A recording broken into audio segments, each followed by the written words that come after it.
political activists are beginning to, again, draw attention to the crisis of the waste of the revenue that's coming in from oil, the failure of the government to really represent the interests of the people. And what does that mean for the future of Iraq? Of course, people in Iraq, like people around the world, want to have stable, sovereign institutions. They want to have human rights respected.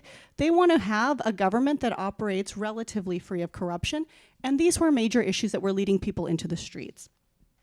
So what happens when you start to observe something like this domestic popular movement that's critical of Iraq's Shia-dominated leadership? And we see an event like the assassination of Qasem Soleimani. Well, of course, all of those popular social movements now have to take a backseat. So in other words, what we're seeing is the movement was toward this political momentum against the status quo.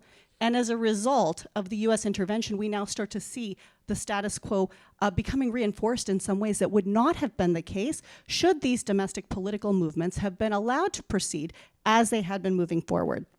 So the narrative is completely shifted. And of course, Iraqi politicians are emphasizing the need for security, stability, national sovereignty. These are things all politicians will draw attention to.